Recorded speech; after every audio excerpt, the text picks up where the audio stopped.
from Toronto, Ontario, Canada. This is The Elevator Show with Eden Wall. Today, we tour the Bagel Belt, a conversation with fashion designer Kim Smiley, and Haley Delmar dances on the 15th floor. And now, here he is, the host of the show, Eden Wall. Thank you, my friends. We are at 18 Glengarry, Vienna!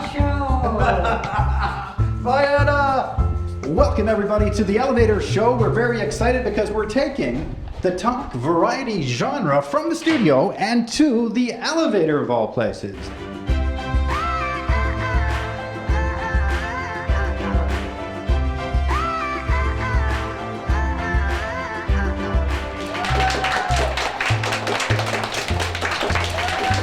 Hey guys, thank you so much. Thank you very much. I really appreciate it.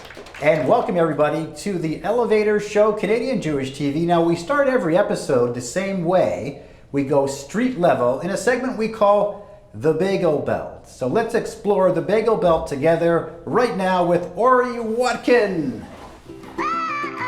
Fasten your seatbelts because it's time for a tour of the Bagel Belt.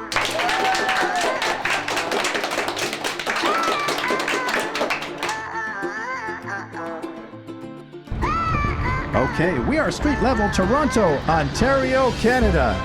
Hey, how you doing? Yes, very good. Oh my goodness, it's nice to see you. Yes. Do you mind if we just say hi to you quickly? Oh, sure. Oh my goodness. It's a gorgeous day. It really is, and I wanted to say hi. My name is Eden Wall, Yes. and I host the Elevator Show on Canadian Jewish TV. Yes. And Ori, you can just keep going there. Yeah. And I just wanted to ask you, what makes this plaza so special? Everything is here. All the specialty stores and variety of things and quality things. You have Winners, you have Metro stores. Now, what brings you to the plaza? I love the pea soup. The pea soup? Isn't it to die for? Oh my goodness. What are they putting in that pea soup? That's the question. It's all fresh, it's all vegetables and wonderful stock and lots of dill. And those peas actually you can, And what is your name? My name is Sophia. Sophia. Now, would you believe me, Sophia, if I told you that I'm talking to you now from inside an elevator? I host the world's only elevator talk show. Aha. Oh, I didn't. Now, what do you think about the idea of hosting a talk show from an elevator? What do you think makes the Jewish people, I know this is a hard question to answer off the top of your head, but what do you think is it that makes the Jewish people so unique?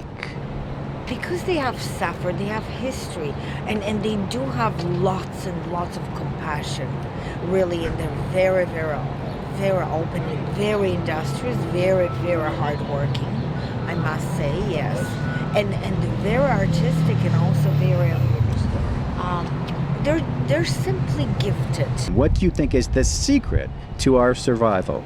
It's that, I think it's faith in that resilience, that belief that there is something greater. Something exists. And perhaps, And how do you define that? How do you describe that? It's almost like you will everyone knows. I think it's inside of us something, like we cannot ever give up. Yes, so every family should be blessed. Thank you so much, Sophia. I wanted you. to wish you health and happiness and prosperity, and I thank you so much for blessing me with your presence today Yes. on the Elevator Show. All right, thank you. Take care, my dear. I hope it's a hit.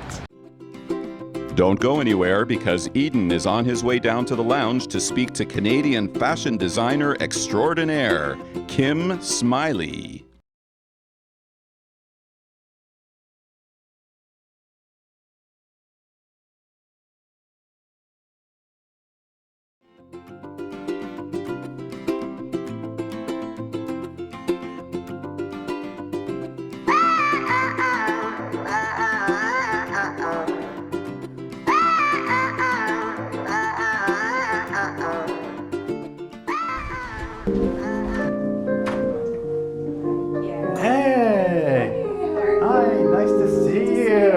over here. We'll talk a little bit. It's amazing to see you. Awesome to see you too. On the Elevator Show, Canadian Jewish TV. We're in the lounge with Kim Smiley, the queen. Do you like that? The queen of empathy. Now, today we're going to talk about empathy because I think that it's one of the things we can never talk about enough. In fact, one could make an argument that the very cosmos themselves hang on this notion of empathy and compassion. How did you get so into empathy, though? Because it really has become your kind of like your calling card, would you say?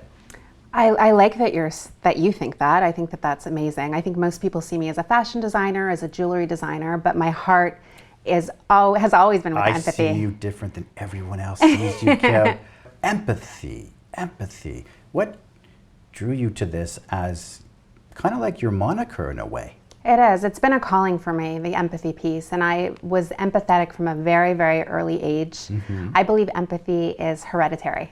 Yeah. So my dad is an empath, and an empath is someone who is able to just very seamlessly put themselves in someone else's shoes and feel what they're feeling. Really feel the emotions. Sometimes someone can hurt their knee, and as an empath, your knee will hurt because you're so attuned to other people's feelings.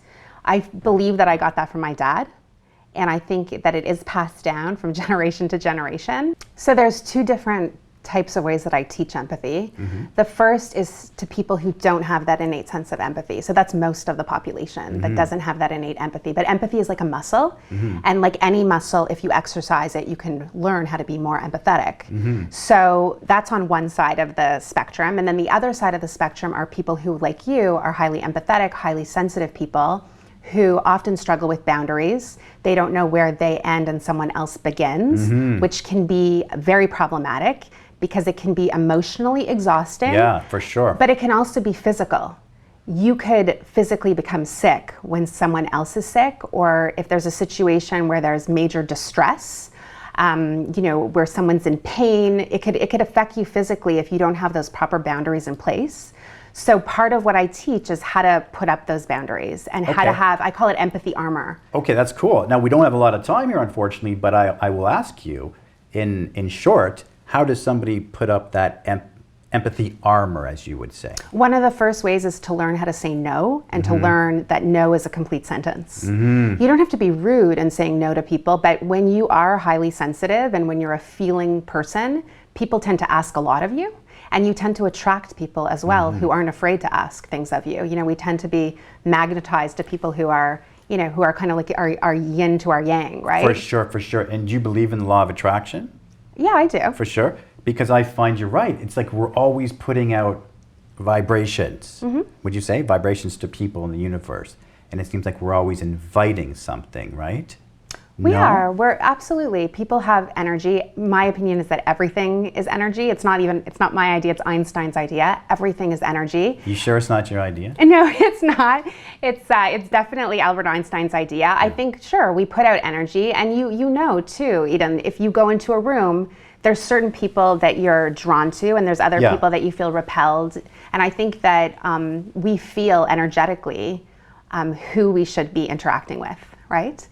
So we were talking about empathy, and now we're going to get into your business. But before we do, you mentioned this idea of Jewish value, which has traveled with you everywhere you go, right? This Definitely. Deep sense of who you are, of being Jewish. And it informs almost everything you do. Would that be true? Definitely. And so then let me ask you this. What do you think, what is that exactly? Like what is a Jew? I think that that our role here is to spread light and to repair the darkness and to heal the fractures in the world. So that's what I feel. Our role is to be a light onto the nations, plural. So I feel like that is our role. There's a lot of darkness in the world. There's a lot of pain. There's a lot of suffering.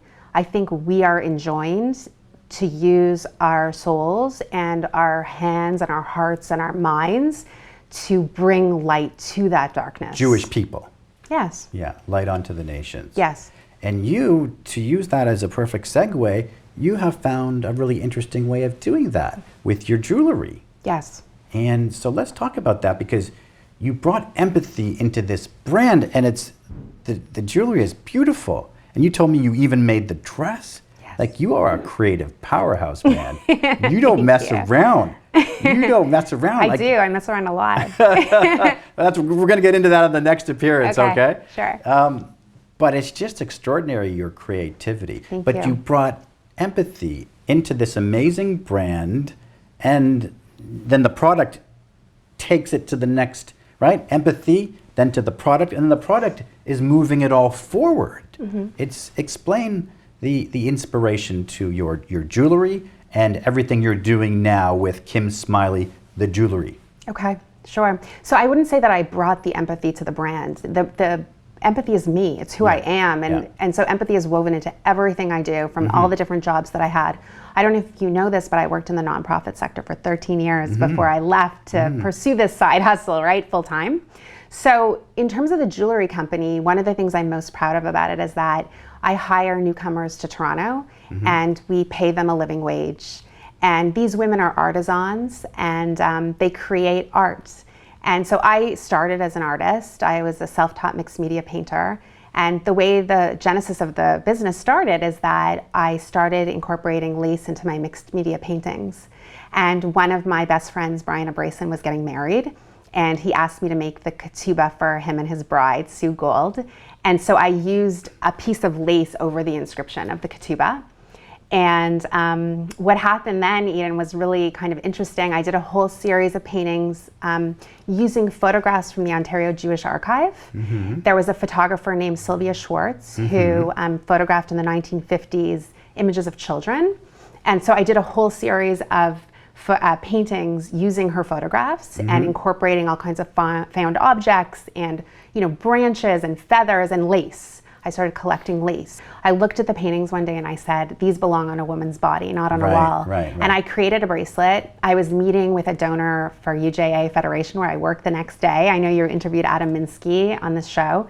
And in the course of that meeting with that donor, where I was there under the auspices of my role as a fundraiser for United Jewish Appeal, 2 different people came up to me to ask me where I got my bracelet.